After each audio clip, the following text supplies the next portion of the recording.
I wasn't supposed to hear them. That's the part that still messes with me. If I hadn't come home early that Thursday, if my meeting hadn't been canceled last minute, if I hadn't walked into the apartment quietly because I was trying not to wake Aiden from what I assumed was one of his afternoon naps, I probably never would have known. But I did. And once you hear something like that, you can't unhear it. Aiden and I had been roommates for almost 8 months. We met through a mutual friend who swore we'd get along because we were both chill and low maintenance, which was mostly true. We split bills on time. We didn't steal each other's food. We gave each other space. He worked remote in marketing. I worked at a physical therapy clinic. So most mornings, I'd leave before he even rolled out of bed. When I'd get home, he'd usually be at his desk with headphones on, typing away. We weren't best friends, but we had a rhythm. Late-night takeout. Random gym sessions together. Watching dumb reality shows on the couch. Comfortable. Too comfortable, maybe. The first time I noticed something was off was about a month ago. I'd walked past his room and heard my name. Waylon. Not loud. Not dramatic. Just soft. Almost thoughtful. I slowed down without meaning to. His door was slightly cracked. I figured he was on the phone. Then I heard him again. I don't know why he does that. It drives me insane. My stomach tightened. I stood there like an idiot for a solid 5 seconds before realizing how bad that looked. So I forced myself to keep walking, heart beating harder than it should have been. That night, I overanalyzed everything. Did I leave dishes in the sink? Did I forget to Venmo him for utilities? Was I being annoying without realizing it? The next day, he acted completely normal. Made coffee. Asked how work was. Sent me a meme later about one of our patients who walked like a zombie. So I convinced myself I imagined the tone. But then it happened again. A week later, I was grabbing my jacket from the hallway closet when I heard his voice through his door. Lower this time. More private. I swear, when he smiles at me like that, I lose my train of thought. I froze. There was a pause. Then I heard something I didn't expect. A soft exhale. Almost shaky. He has no idea. I didn't wait to hear more. I left. That sentence replayed in my head the entire drive to work. He has no idea. No idea about what? I tried to brush it off. Maybe he was talking about someone else. Maybe I was being narcissistic, assuming everything revolved around me. But deep down, I knew. Aiden didn't bring people over much. He didn't talk about dating. Whenever I asked, he'd shrug it off. Not really seeing anyone right now. I figured he just wasn't into relationships. Still, something about the way he'd been looking at me lately felt different. Like he was studying me when he thought I wasn't paying attention. And I'd noticed. I just hadn't let myself think too hard about it. Because here's the thing. I'm not oblivious. I know when someone's attracted to me. And I'd caught myself wondering about Aiden too. Late at night. In ways that weren't exactly roommate-friendly. Till Thursday. I came home around 2 p.m. The apartment was quiet. No TV. No music. Just the faint hum of his desk fan. I set my keys down softly and headed toward my room. That's when I heard it. His voice. Clear. Focused. And definitely not on a call. Voice note, May 12th. My stomach dropped. Voice note? I stopped walking. There was a small gap in his door again. And I could hear him. This is stupid, he muttered. But I need to get it out somewhere. There was a pause. I could picture him sitting at his desk, phone in hand. Then, Waylon wore that black t-shirt again today. My chest tightened so fast it almost hurt. I don't know why that shirt messes with my head so much. It fits him perfectly. And when he stretches in the kitchen, he cut himself off with a frustrated sigh. This is getting out of hand. I felt heat rush up my neck. He wasn't complaining about me. He was talking about me. Recording himself talking about me. I should have walked away. I should have given him privacy. But I didn't move. I keep telling myself it's just a phase. He continued quietly. He's my roommate. That's it. But then he laughs at something stupid I say and looks at me like I matter. And I just... Another pause. Longer this time. I think I'm in trouble. My heart was pounding so loud I was convinced he could hear it through the wall. There was a small shift of his chair. I notice everything about him. The way he rubs the back of his neck when he's stressed. The way he checks on me when I've had a bad day. The way he doesn't realize how attractive he is. My throat felt dry. I wasn't breathing properly. He'd never see me like that, Aiden said softly. He's probably straight. Or even if he's not, I don't think I'm his type. I almost laughed at how wrong he was. But I didn't. I stayed there, frozen, as he finished. I just needed to say it somewhere. Because if I keep pretending I don't feel this, it's going to eat me alive. A click. Silence. I stepped back so fast I nearly knocked over a plant. My brain was scrambling. Voice notes. Plural. He'd said the date. That meant there were more. How many times had he done this? How long had he been recording himself talking about me? And why did it make my chest feel warm instead of angry? I should have felt violated, weirded out. Instead, I felt exposed in a way I couldn't explain. Because I'd been having thoughts too. Thoughts about the way Aiden's voice drops when he's tired. About the way his hands look when he's cooking. About what it would feel like if he ever stopped holding back. But I never imagined he was sitting in his room, whispering my name into his phone like a secret. I walked to my bedroom in a daze, sat on the edge of my bed, and realized one terrifying thing. I wanted to hear the rest of them. And that's when I knew this wasn't just his secret anymore. It was ours. I lasted 4 hours. 4 painfully slow, distracted, borderline humiliating hours. I tried to work out in the living room like I normally do on Thursdays. Tried to answer emails. Tried to scroll through my phone like I wasn't replaying his words over and over in my head. He'd never see me like that. If only he knew. The worst part? He had no idea I'd heard any of it. Around 6, he came out of his room like nothing had happened. Gray hoodie, messy hair. That slightly tired look he gets after staring at a screen all day. "Hey," he said casually. "You're home early." I looked up from the couch, trying to keep my face neutral. "Meeting got canceled." He nodded, heading toward the kitchen. Lucky. Lucky wasn't the word I'd use. I watched him move around like I always do. The way he leans against the counter when he waits for the microwave. The way he absent-mindedly scratches his jaw when he's thinking. Now every little thing felt loaded.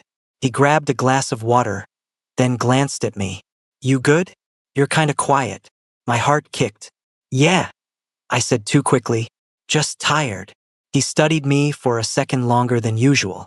That look again, like he was trying to read something under the surface. Then he looked away. We ended up ordering Thai and watching some dumb dating show. The kind where everyone pretends they're there for connection, but really just wants screen time. Normally, we'd make commentary the entire episode. But tonight, there was tension. Subtle, but there. At one point, a guy on the show confessed feelings for his best friend, and the girl freaked out. Aiden shifted beside me. "See, that's why you don't cross lines," he muttered. I swallowed. "What lines?" He shrugged, eyes still on the TV. "When you live with someone, it's just easier to keep things simple." My pulse spiked. "You ever not keep things simple?" I asked carefully. He froze. It was small, but I felt it. His body went still for half a second. Then he gave a half laugh. "Not if I can help it." That hurt more than I expected. Because now I knew what he meant. He was actively holding himself back. From me. And I didn't know whether to respect that or ruin it completely. Later that night, I lay in bed staring at my ceiling. His room was across the hall. I kept thinking about those voice notes. How many were there? How far back did they go? Was today the first one? Or had he been recording these thoughts for weeks? The curiosity started eating at me. It wasn't just ego. It wasn't just attraction. It was vulnerability. He'd sounded honest in a way I'd never heard him be out loud. And part of me wanted to know how deep it went. Around midnight, I heard his door open. Bathroom trip. Water running. Then silence again. I sat up. This was insane. But my feet were already on the floor. The hallway was dark. Only the faint light from the street coming through the window. His door was slightly open. I could hear the low hum of his fan. He'd always been a heavy sleeper. I stood there, staring at the gap. "You shouldn't." I knew that. But he'd said my name. Over and over. I pushed the door open slowly. He was asleep. On his side. Facing the wall. Phone on his nightstand. Screen dark. I stepped inside. Heart in my throat. Every movement felt too loud. I stood next to his bed for a full 10 seconds, just listening to his breathing. This was a line, a real one, and I was about to cross it. I picked up his phone. Locked, of course. I exhaled quietly. Then I noticed something. A small notification on the screen. Voice memos. 2 new recordings. My stomach flipped. I shouldn't. I really shouldn't. But curiosity won. I turned slightly, angling the phone so the screen light wouldn't hit his face. He used Face ID. And in the dim glow, it unlocked. I froze. My heart was about to beat out of my chest. The voice memo app was still open. A list. Dates. April 28th. May 3rd. May 7th. May 12th. There were more than I expected. Way more. The titles weren't labeled with my name. Just dates. Like he was cataloging something private. My thumb hovered over the most recent one. May 12th. The one I'd heard earlier. I pressed play. I kept the volume low, holding the phone close to my ear. His voice filled the silence. Voice note, May 12th. Hearing it again sent a weird rush through me. It was different through headphones than through a wall. He talked about the black t-shirt, about the way I stretch in the kitchen, about how he feels stupid even admitting it. Then the part that made my chest tighten all over again. He looks at me like I matter. I swallowed hard, because that part wasn't imagined. I do look at him like that. When it ended, I hesitated. Then I tapped the one before it. May 7th. Voice note, May 7th. I almost told him tonight. My entire body went still. I don't even know what I would have said. Hey, Waylon. By the way, I think about you when I'm trying to fall asleep. That would go over great. He gave a quiet, self-deprecating laugh. I hate this. I hate not knowing if there's even a chance. There was a long pause in the recording. Then softer. I think I'd ruin everything if I said it out loud. I felt something twist in my chest. Guilt. Because here I was, standing in his room, proving him right. If he found out I was doing this, I would ruin everything. And right as that thought hit me, the mattress shifted. I froze. Slowly, carefully, I turned my head. Aiden had rolled onto his back. Eyes half open, blinking, adjusting to the dark. And then, he looked straight at me, standing there, holding his phone. Time didn't just slow down. It stopped. Aiden's eyes weren't fully focused at first, just heavy with sleep, confused. Then they sharpened and landed on me, on his phone in my hand. The realization hit his face in stages. Confusion, recognition, then something like fear. Waylon. His voice was rough, barely above a whisper. My brain short-circuited. I should have said something immediately. Anything. A joke. An excuse. Instead, I just stood there like an idiot caught red-handed. My throat felt dry. I heard you earlier. That was the worst possible opening. His jaw tightened slightly. You heard what? I swallowed and forced myself not to look away. The voice note. Silence. Not the comfortable kind. The kind that feels like all the air has been pulled out of the room. His eyes flicked to the phone in my hand, then back to my face. How much? He asked quietly. There was no anger in his voice, just something fragile. All of it, I admitted. And some of the others. That one landed. I saw it. The way his expression shifted. Not furious, not explosive, just exposed. Like I'd peeled something back that he'd been trying to protect. He slowly pushed himself up, sitting against the headboard, blanket pooling around his waist. You went through my phone, he said, not accusing, just stating it. Yeah. God, I sounded awful. I shouldn't have. I know that. He rubbed his face with one hand, exhaling hard. For a second, I thought he might tell me to get out. Instead, he said, why? That caught me off guard. Why what? Why'd you listen? Because I'm nosy. Because my ego liked it. Because I wanted proof. All of those answers flashed through my head. But the truth was simpler. Because I needed to know if you meant it. His eyes snapped back to mine. Meant what? Everything. My heart was pounding so loud I could barely hear my own voice. The way you talk about me. The way you feel. The word hung there. Feel. He looked at me like he was trying to decide if this was some kind of trap. You think I'd fake voice notes to myself? He asked, a small, bitter edge creeping in. No. I ran a hand through my hair. I didn't know if it was just attraction or if it was something more. His throat moved as he swallowed. It's not just attraction. That was quiet, but steady. I stepped a little closer without thinking. How long? I asked. He hesitated. Since March. March. That was 3 months ago. 3 months of him sitting in this room, talking into his phone instead of saying it to me. Why didn't you just tell me? I asked softly. A humorless laugh escaped him. Because I like living here. Because I like you in my life. Because if you didn't feel the same way, I'd lose both. That hit harder than anything else. He wasn't afraid of rejection. He was afraid of losing me. I realized I was still holding his phone. I gently set it back on the nightstand. I didn't know, I said. I swear I didn't. I know, he replied immediately. That's kind of the problem. There was no bitterness in it. Just honesty. I moved closer again, now standing right beside the bed. You said something in the May 7th one, I said. His eyes narrowed slightly. You listened to that too? Yeah. He groaned quietly. Great. You said you almost told me. He didn't respond. You said you think about me when you're trying to fall asleep. His face flushed. Even in the dim light, I could see it. I can't believe you're quoting my own humiliation back at me. It's not humiliation. He looked up at me then. Aiden, I said quietly. Do you know how many times I've stood in the kitchen pretending not to notice you looking at me? His breathing changed. Just slightly. I thought I was imagining it, I continued. Or projecting. He didn't move. I've wanted to say something too. That broke something open in his expression. Don't, he said quickly. Don't say that just because you feel bad. I'm not. He searched my face. For doubt. For hesitation. He didn't find it. You're not straight, he said carefully. It wasn't a question. No, I admitted. I'm not. A small exhale left him. Relief. You didn't tell me.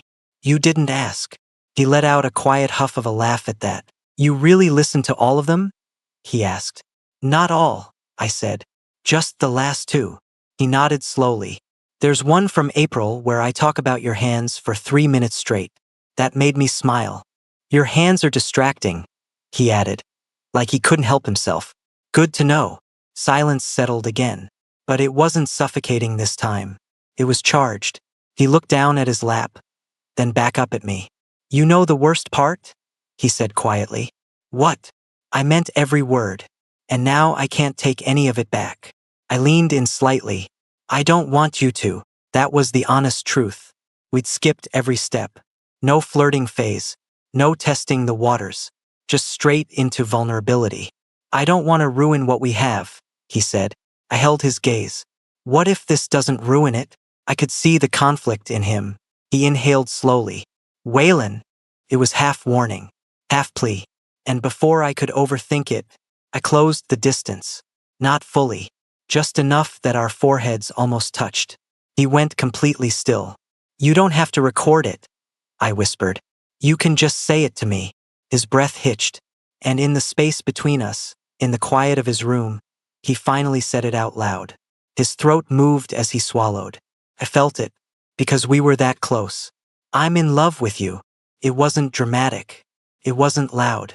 It was steady, terrified, honest. And it hit me harder than anything he'd recorded on those voice notes. I didn't pull away. I didn't laugh. I didn't panic. I just stayed there, forehead almost touching his, breathing the same air. You don't get to say that and then hide behind a phone anymore, I whispered. A shaky breath left him. I wasn't hiding. You were. His hands tightened in the blanket. I was surviving.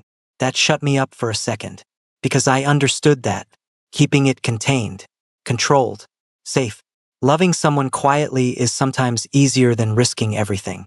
I'm sorry I listened, I said, softer now. That wasn't fair. He hesitated. Were you going to tell me? Eventually. When? He gave a small, helpless shrug. When it stopped feeling like I was about to lose you just by thinking it. That did something to me. I don't feel like I'm losing you, I said. You don't know that. I do. His voice dropped. Waylon. If this goes wrong, I can't just move down the hall and pretend we're fine. I know. Silence. Heavy. Not tense, just real. I need to know something, he said finally. Okay. Are you here because you're curious? Or because you actually feel something? There it was. The real question.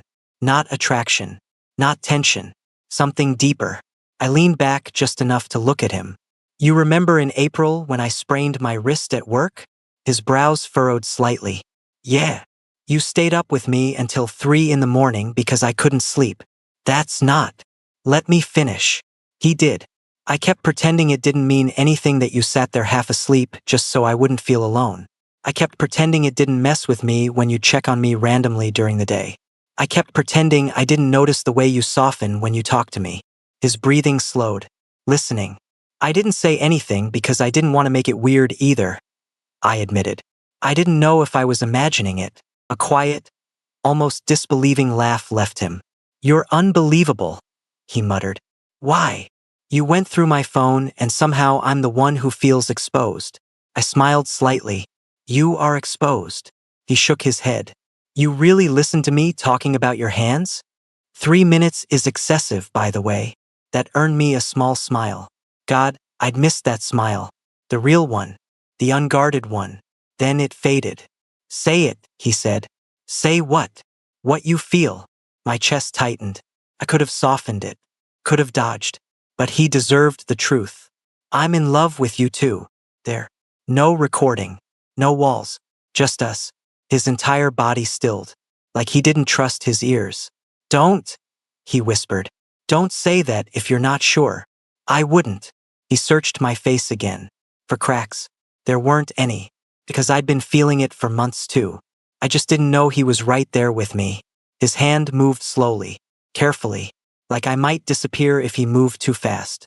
It hovered near mine on the bed. Can I? He asked quietly. I didn't answer with words. I just turned my hand over. He slid his fingers into mine. And the second our hands locked, something in the room shifted. It wasn't explosive. It wasn't desperate. It was grounding. Like everything that had been circling around us finally settled. His thumb brushed lightly over my knuckles. I've imagined this so many times, he admitted. That makes one of us. He raised an eyebrow. You haven't. You're such a liar. Not about this. We sat there like that for what felt like forever. Hands intertwined. Foreheads close. Breathing synced. I'm scared, he admitted quietly. Me too. Good. I smiled. Why is that good? Because it means this actually matters. I couldn't argue with that. His forehead rested against mine again. You heard everything, he whispered. Yeah. Even the part where I said I think about you when I'm trying to fall asleep? I smiled faintly. Especially that part. His cheeks flushed again. Good, I said softly. Because now you don't have to imagine it. His breath hitched. You're dangerous. Only when necessary. A small laugh escaped him. But his eyes were serious. Hopeful. Terrified. Stay? He asked quietly. I knew what he meant. Not just tonight.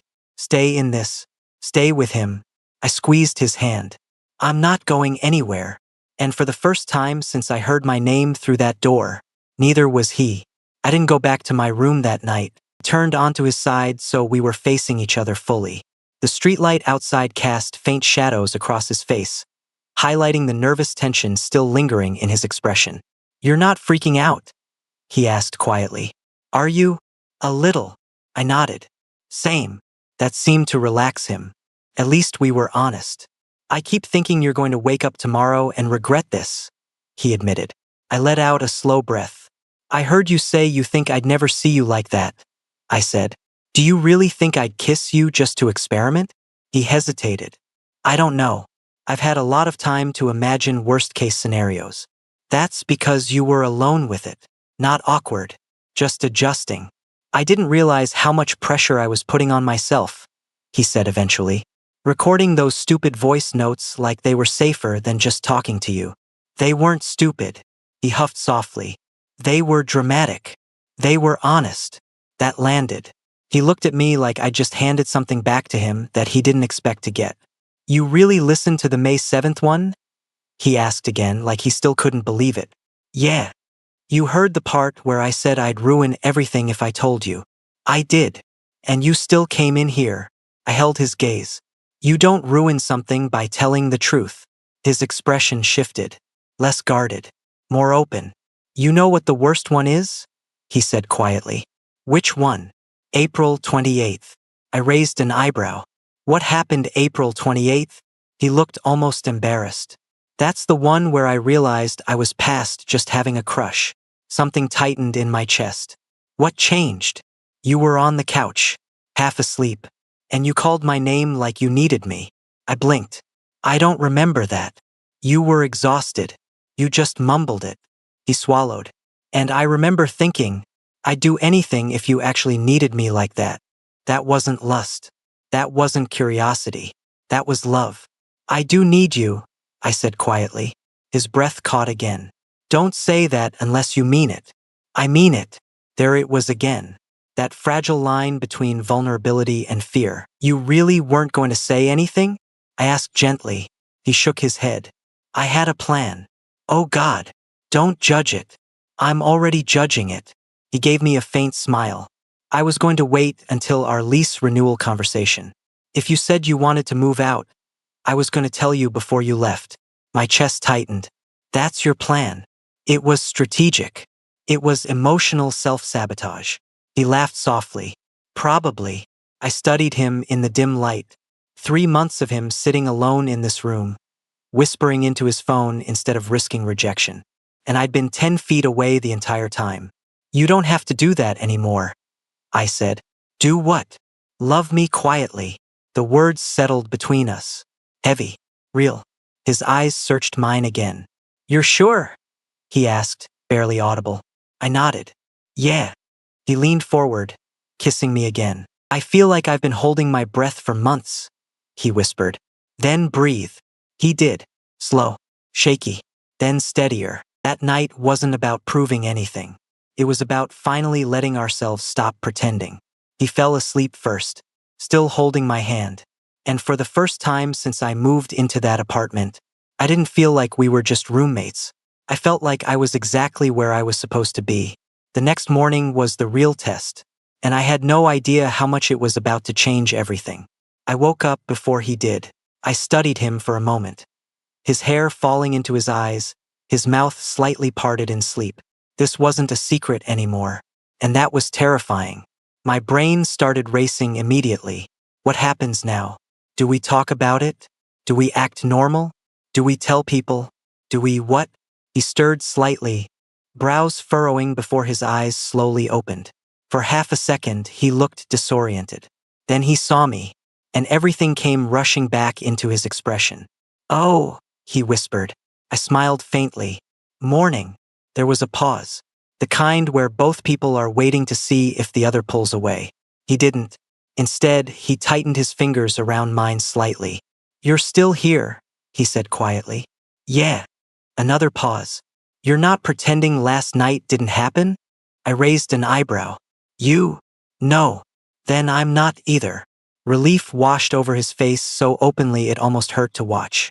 He rolled onto his back, staring at the ceiling for a second. This is insane, he muttered. Why? Because 3 days ago, I was recording voice notes about you like some hopeless idiot. And now you're in my bed. I propped myself up slightly on my elbow. You weren't an idiot. He glanced at me. I felt like one. Because you cared. He was quiet for a second. Yeah, he admitted. We lay there in silence again. But it felt different than the night before. Less charged. More grounded. Then reality knocked. Hard. What do we do about living together? He asked. There it was. The practical part. I exhaled slowly. We don't panic. That's not a plan. It's step one. He gave a faint huff of a laugh. I don't want this to turn into something messy, he said. If we fight, we can't just storm off to separate apartments. I know. And if it doesn't work out, I cut him off gently. Why are you already planning for it not to work out? He hesitated. Because I've had 3 months to think about every possible way this could crash. That made sense. He'd been living with worst-case scenarios alone. I'm not saying it won't be complicated, I said carefully. But it's not doomed just because we share a lease. He turned his head toward me. You really believe that? I believe we've already been acting like more than roommates for months. We just didn't label it. He considered that. You did make me soup when I had the flu, he admitted. You cried during that documentary and pretended it was allergies. He groaned. Don't bring that up. You literally leaned on my shoulder. I was emotionally compromised. I grinned. Exactly. His smile slowly returned, then faded into something more serious. There's something else, he said quietly. What? If this is real, I don't want to hide it. My stomach flipped slightly. Hide it how? I don't mean posting it everywhere, he clarified. I don't want to act like you're just my roommate when you're not. That hit differently. He'd been hiding his feelings for months. He didn't want to do that anymore. I don't want to hide either, I said. You sure? Yeah. He studied me carefully. My parents don't know, he added. That you're into guys? He nodded. Mine do. His brows lifted slightly. Oh, yeah. He absorbed that. Does that make this easier for you? He asked. A little, I admitted. But this isn't about them. He nodded slowly. I don't know when I'll tell mine, he said. But if I'm going to do it, I don't want it to be for some hypothetical person in the future. My chest tightened. You'd do that? I asked quietly. He met my eyes. For you? Yeah. There was no hesitation. That scared me. In a good way. In a real way. I reached up and brushed his hair out of his eyes without thinking. He stilled at the touch. You don't have to blow up your life overnight, I said softly. We just started this. He covered my hand gently with his. I know. I don't want to go back to pretending. You won't. He exhaled slowly. Okay. We stayed like that for another minute, just breathing. Then he smirked slightly. You know what's ironic? What? I have a voice note scheduled for tonight. I blinked. Scheduled? Yeah. I record one every few days. It's kind of a habit now. I laughed under my breath. What were you planning to say? He hesitated. Probably something dramatic about how I'm definitely never telling you. I shook my head. Well, now you don't need it. He looked at me thoughtfully. Maybe I'll record one anyway. Why? He squeezed my hand gently. So I can remember what it felt like before this wasn't just mine. That hit harder than I expected. Before this wasn't just mine. We weren't secrets anymore. We were shared. And for the first time, that didn't feel terrifying. The first day of being us felt suspiciously normal. That's what threw me off. I expected fireworks, or awkwardness, or at least some kind of visible shift in the air. Instead, Aiden made coffee like he always did. I leaned against the counter like I always did. We brushed past each other in the kitchen like we had 100 times before. Oh my God, I grinned. What? You're going to be unbearable. 3 months of silent yearning built character. I deserve this. He rolled his eyes, but the corner of his mouth twitched. The thing is, we didn't suddenly become a different version of ourselves.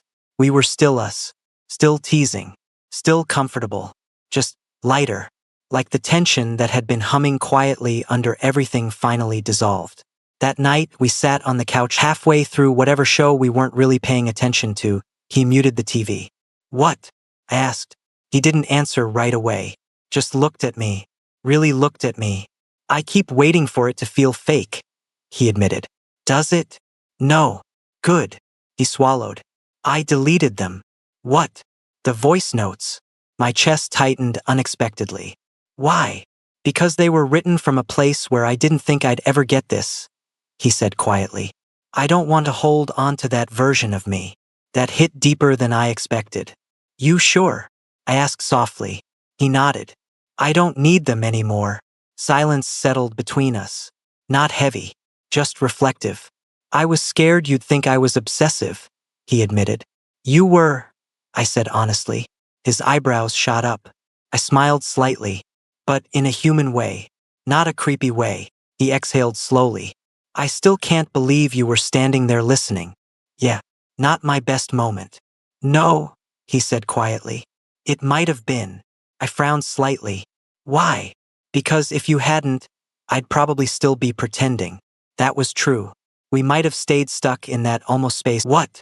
I wanted to hear more. More. Of the voice notes. He groaned softly, embarrassed. Why? Because you sounded honest. And I liked hearing how you see me. He studied my face carefully. You don't need recordings for that. No. No. I can tell you directly now. My heart thudded once, hard. Then tell me. He hesitated for half a second. Then, you're the safest person I've ever met. That wasn't what I expected. Not attractive. Not hot. Safe. You make me feel like I don't have to be someone else. He continued quietly. Even when I was pretending, that did something to my chest I couldn't explain. I never wanted you to pretend, I said. I know. And you're not ruining anything. His gaze softened. You really think we can make this work? I didn't answer right away, because that question wasn't small. It wasn't just about us liking each other. It was about living together, about family, about not having the easy out of distance if things got hard. I think, I said slowly, that we've already built something solid. We just didn't call it what it was. He leaned his forehead against mine. And now we stop recording it, I whispered, and start living it. He smiled.